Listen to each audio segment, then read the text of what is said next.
Bon, faut qu'on parle, parce que ça fait déjà quelques semaines que je suis en train de regarder The Office en version US, et dans l'épisode 5 de la saison 3, il y a ce passage.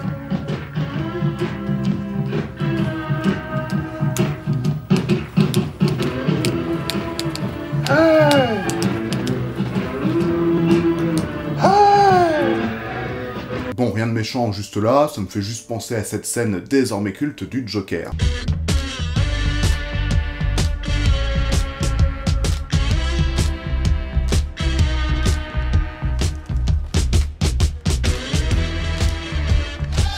Avec tout ça, j'ai dû avoir cette chanson en tête pendant pas mal de jours. Faut dire qu'elle est simple et redoutablement efficace. Donc bon, voilà, j'étais là, je la sifflotais, je la chantonnais, jusqu'à ce que je me demande, mais en fait, qui chante ce truc? Parce que, mine de rien, je ne connaissais ni le titre de cette chanson, et encore moins son interprète. La recherche est rapide, la chanson s'appelle Rock'n'Roll Part 2, et elle est jouée par un certain Gary Glitter. Je me mets donc cette chanson sur YouTube, histoire de bien me la remettre en tête, et surtout pour l'écouter en entier, pour ce que je pense être la première fois de ma vie. Je tombe sur une version live sur je ne sais plus quel plateau de télé, et au bout de quelques minutes, je me demande ce que baragouine le chanteur dans son micro. Je regarde donc les commentaires de la vidéo, parce qu'il y a généralement toujours un mec qui s'amuse à mettre les paroles de toutes les chansons, et c'est là que l'histoire commence réellement. Parce que d'une part, je n'ai pas trouvé les paroles, parce que techniquement, il y en a pas, ce sont globalement que des onomatopées, mais que surtout, je suis tombé sur ce genre de commentaires.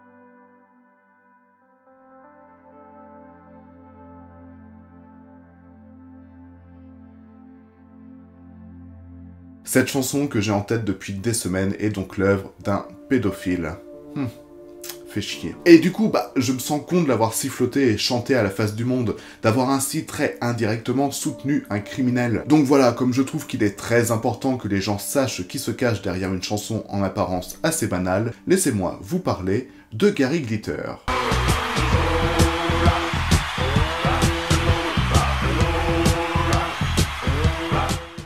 Gary Glitter, de son vrai nom Paul Gadd, est né le 8 mai 1944 à Oxfordshire, en Angleterre. Et on sait peu de choses de son enfance. Le gars est pas particulièrement expansif sur sa vie privée. Mais en regroupant des informations à droite et à gauche, ce qu'on apprend c'est qu'il est né d'une mère célibataire, n'a jamais connu son père, qu'il a un petit frère, mais que surtout vers 10-11 ans, selon les sources, il est envoyé avec son frère dans un foyer pour enfants parce qu'il était apparemment assez turbulent. Sa spécialité est faire le mur pour fréquenter des clubs. On ne sait pas les groupes qu'il a pu voir et qui l'ont marqué à cette époque, mais toujours est-il qu'après que sa mère se soit mariée, elle récupère ses enfants et s'installe à Londres où le jeune Paul, alors âgé de 13 ans, va former son premier groupe. Je sais pas ce que vous faisiez à 13 ans, mais moi je ne faisais pas ça. Bref, il va commencer à tourner dans quelques clubs, il va vite se faire repérer et va avoir la chance de pouvoir enregistrer sous le pseudonyme de Paul Raven son premier single en 1959. Il s'appellera Alone in the Night et sortira en janvier 1960.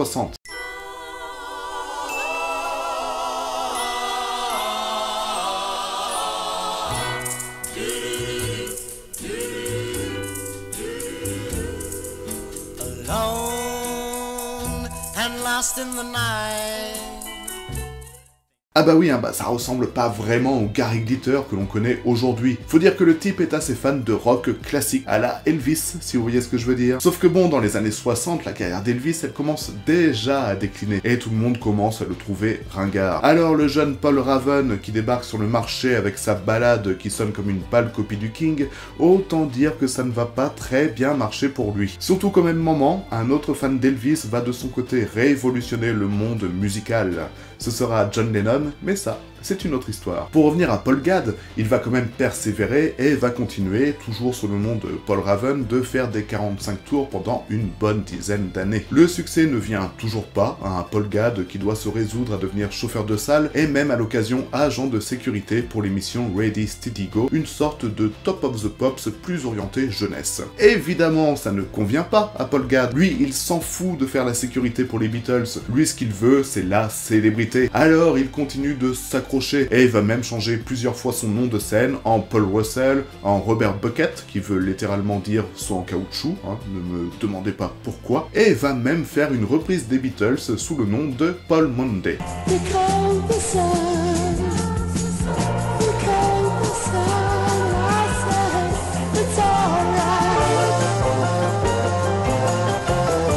Ouais, on est d'accord, c'est pas dingue. Petit extrait de l'original quand même, pour comparer. Here comes the sun, doo-doo-doo-doo. Here comes the sun, and I say it's alright.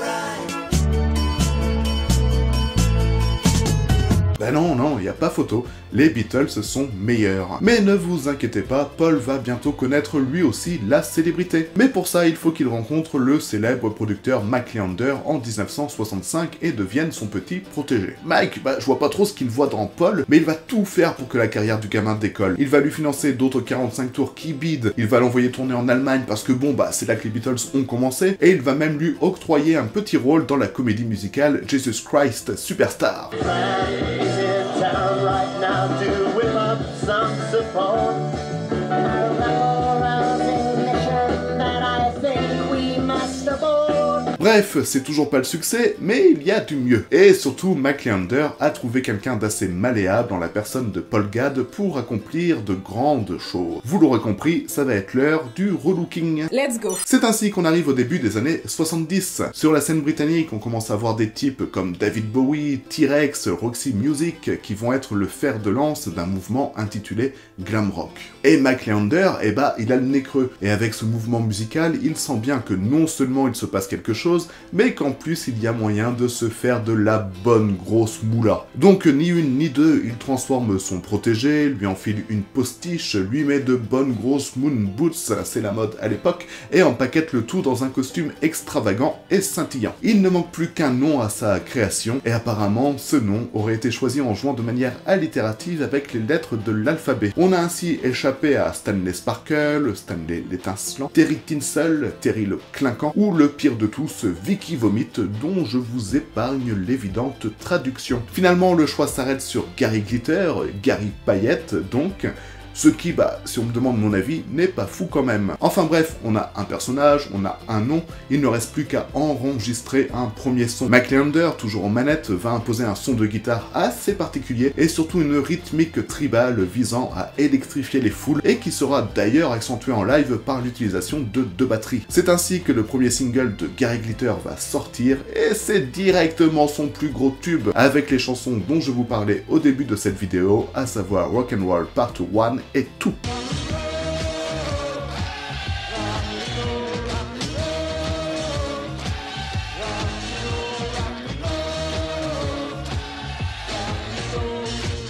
Le single se classe 7ème aux US, 4ème en Allemagne de l'Ouest, 2ème en Australie et au Royaume-Uni, et il fait top 1 en France. Voilà, Paul Gad a enfin le succès qu'il cherche depuis le début de sa carrière. En plus, j'en ai pas parlé, mais il est marié depuis 1963 et a un petit garçon et une petite fille. Donc tout va bien, aussi bien sur le plan personnel que professionnel. Et l'histoire aurait pu s'arrêter là.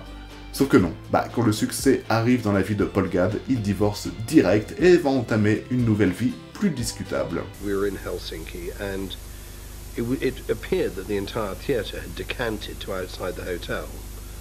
And we were up on a very high floor and looking down, there was just a swarming mass of screaming kids outside. And so Gary said, well, go downstairs and get half a dozen of them and bring them up, which I did. So I grabbed 4 or 5, maybe 6 girls who were closest to the back door and whizzed them in and took them up to the room, and he signed autographs, sat and chatted with them, and I discovered that my services were no longer required, so I left and adjourned to the bar. Ouais, on va rentrer dans la zone sensible de la vidéo. Donc si vous n'êtes pas chaud pour des histoires assez glauques, je vous invite à arrêter la vidéo, ou du moins à me retrouver pour la conclusion. Parce que malheureusement, toute la carrière de Gary Glitter est liée à des abus sexuels. Pour ce qui reste, c'est parti pour découvrir la face sombre et cachée de Gary Glitter. All the usual things were going on, good food being cooked and the swimming pool being lit up at night, and it was just always fun and nice and cozy, and then in the evening me and Sarah went to bed, and then I realised it was a man in the bed with us. I wasn't sure who it was, but it was a man, and then I realised it was her dad. And by now he'd turned to me. And at first I thought he was just maybe cuddling me and lying up against me, and it didn't feel comfortable, you know. I didn't know him well enough for him to be doing that. So I lay there really still. But he was too close. And then I felt him lifting up my nightie. And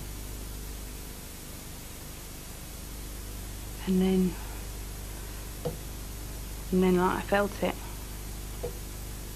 And it seemed to go on for a long time. It hurt. And I was still scared of being rude, and I didn't know where to go. So bit by bit I moved nearer and nearer to the edge of the mattress. Eh oui, à ce niveau de témoignage, la carrière musicale de Gary Glitter, à mes yeux, elle m'importe peu. Elle est assez basique en vrai, hein. Il va enchaîner les tubes jusqu'à l'arrivée du mouvement de punk qui va le rendre assez ringard. Il a un petit revival dans les années 80, puis dans les années 90, et puis voilà quoi, il y a vraiment pas de quoi casser 3 pattes à un canard. Même s'il a quand même influencé pas mal d'artistes, mais ça on y reviendra un peu plus tard. Un premier scandale va éclater assez tardivement, en 1992, lorsque Alison Brown, qui a partagé la vie du chanteur, va révéler à la presse la relation qu'elle a eue avec Gary Glitter alors qu'elle n'avait que 14 ans. Il y a bien un petit scandale qui commence à éclater, mais il va bien vite être étouffé grâce notamment à la complaisance des médias. Il suffit d'écouter cette interview pour comprendre qu'on vivait vraiment dans une autre époque. How long were you into the Too drunk long, drinks? too long really. During that period of time I felt like I'd been raped or like I'd been abused, you know, and I had, of course. I'd raped myself, I'd abused myself so badly. All I wanted to do was to get in the shower and wash, and I clean myself. I mean, I was doing like a bottle of tequila before breakfast and a gram of Coke before lunch. But on the other hand, look, you've come through it. And it's good to see you. Gary Glitter se fait donc passer pour la victime et ça fonctionne à merveille. Et le gars, il continue tranquillement sa vie, même si on repère quand même quelques moments malaisants dans certaines interviews, comme lorsque Gary Glitter demande discrètement à Tessa Dahl de se taire lorsqu'elle commence à évoquer les adolescentes venant le voir en costume d'écolière. Oh, always greatly impressed. Gary actually came to live in my house when he was between jobs, and Yeah, but I was absolutely broke. my sister Lucy turned it into quite a successful venture because she used to pack the train full of her adolescent school friends in school uniform, and they'd Skype school, and she'd bring them up to the house and charge them £5 a head to come and gaze at glitter. Ou beaucoup plus épique, Paul Watts qui piège le chanteur en lui demandant frontalement l'âge de ses visiteurs. I've got a couple of good friends that come around, you know. Yeah. Are they very young? Parce que ouais, tout le monde commence à être au courant dans le milieu que Gary Glitter, il a quand même des petits penchants pour les jeunes enfants. Donc vous l'aurez compris, ça commence à chauffer pour le chanteur, mais il faudra attendre 1997 pour que la vérité éclate enfin à son sujet. Le 18 novembre 1997, donc, c'est en effet le drame pour Gary Glitter. Il se lève le matin tranquillement chez lui, se fait son petit-déj, et va pour allumer son PC, très probablement pour se lancer une game de LOL. Mais la catastrophe, plus rien ne marche, et comme il a pas envie de perdre son rang en platinium, il se rend rapidement au PC World de Bristol pour faire réparer son ordinateur. Mais là, surprise, on se rend compte qu'en fait, Gary Glitter ne joue pas du tout à LOL, mais qu'il télécharge des tonnes et des tonnes d'images pédopornographiques. Les techniciens ont le bon réflexe, ils appellent les flics, Glitter se fait arrêter, on perquisitionne son domicile, et paf, on retrouve encore plus d'images et de vidéos. On estime qu'il aurait en tout téléchargé plus de 4000 photos pédopornographiques, et apparemment c'était vraiment du hardcore avec des gosses d'à peine 2 ans. Donc voilà, ça vous donne une idée un peu de la dégueulasserie du type quand même. De son côté, Gary Glitter, lui, il va essayer de sauver les apparences, il va être libéré sous caution, et il va continuer à préparer sa tournée pour les 25 ans de sa carrière. Et je vous rassure, pour ceux qui s'inquiètent, c'est que malgré la polémique, ça ne va pas l'empêcher de remplir des stades pour ce qui va s'avérer être ses derniers concerts.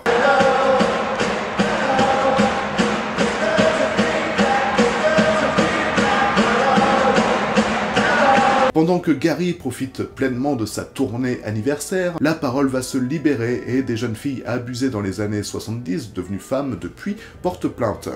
Mais rien à faire, le chanteur nie les accusations, le délai entre les faits et les plaintes est trop long, et du coup Gary Glitter se retrouve encore une fois innocenté. Mais par contre, le 12 novembre 1999, face aux 54 infractions pour téléchargement d'images pédopornographiques, Glitter plaide coupable et va donc purger une peine de, tenez-vous bien, 4 mois.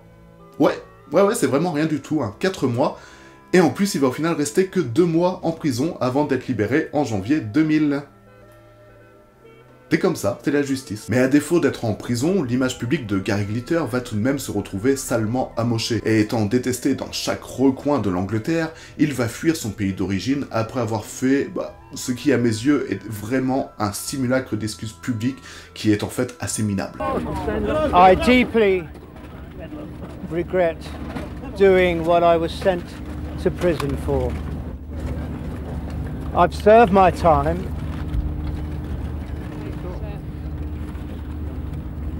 I want to put it all behind me.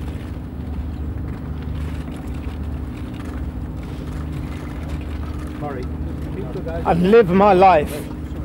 Bon, je vous rassure quand même, le type il va pas fuir comme un pouilleux, Il se permet quand même de fuir à bord d'un yacht et va s'installer en Andalousie pendant 6 mois en se faisant passer pour un certain Larry Brillante. Encore un choix très discutable sur les pseudos. Et quand sa véritable identité commence à fuiter, il s'en va de nouveau direction Cuba, pays d'origine de sa petite amie du moment qui est étonnamment âgée de 26 ans. Et oui, il y a du progrès. Bon après ça fait quand même 30 ans d'écart entre les deux, mais au moins ça reste légal. Et ils auront même un enfant ensemble en 2001 qui sera modestement nommé Gary Jr. Donc voilà, c'est terminé pour Gary Glitter, il a appris de ses erreurs et va désormais en profiter pour couler une vie douce et paisible sans faire de vagues. Mais non, toujours pas. Vous commencez à connaître la perversité du bonhomme. Et en janvier 2003, on apprend qu'il a purgé une nouvelle peine de prison au Cambodge pour délit sexuel présumé. Comme ce n'est que présumé, il ne reste que 3 ou 4 jours en prison. Mais il se fait tout de même expulser du pays à titre de mesure préventive pour protéger le bien-être de nos enfants, dira le vice-premier ministre cambodgien de l'époque. Quand même, c'est hard. Direction donc la Thaïlande pour Gary Glitter, et en mars 2005, il va s'installer dans une super villa au Vietnam. Et franchement, on ne sait pas ce qui s'est vraiment passé dans ces pays, faute d'informations, mais le gars, un pédophile avéré, a quand même passé 5 années dans des pays où, soyons clairs, la protection de l'enfance n'est pas la priorité. On imagine donc que,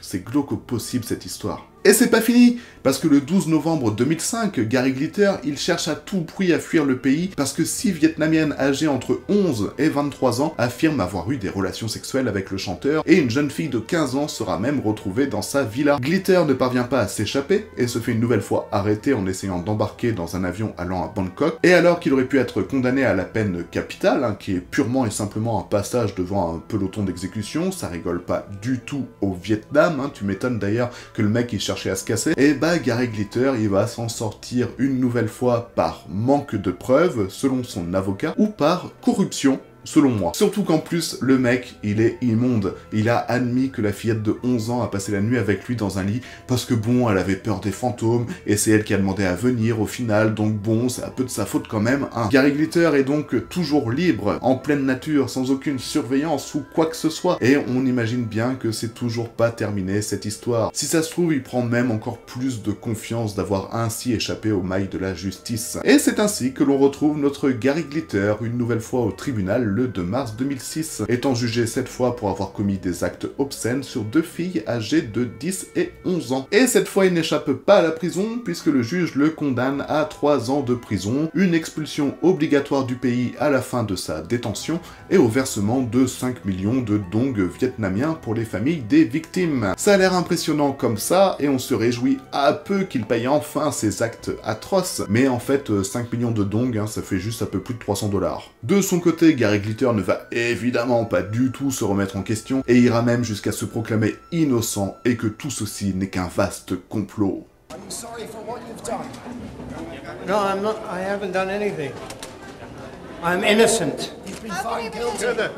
I am innocent. It's a conspiracy. Right in the front, guys. They're right in the front, champ. You know who.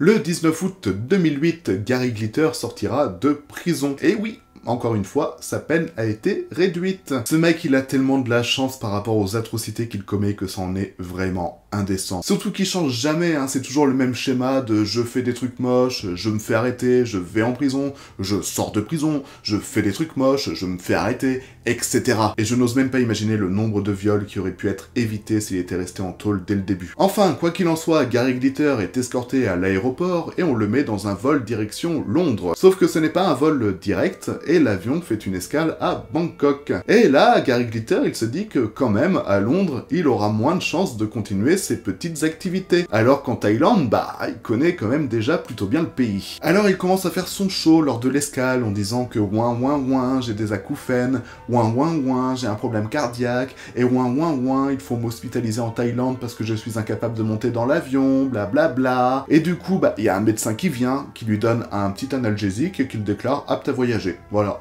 Problème réglé. Sauf que Gary, bah, il veut vraiment pas rentrer dans le pays où tout le monde sait qu'il est un putain de criminel, donc il va rester boudé à l'aéroport et refuse d'embarquer dans l'avion. Il faudra que le gouvernement thaïlandais le contraigne de quitter son territoire sous prétexte de menace pour la moralité nationale, c'est pas rien quand même, pour que Gary Glitter monte enfin dans un avion. Et Gary, bah, il décide de pas prendre celui qui va à Londres, et légalement, il a le droit, mais il va plutôt aller à Hong Kong.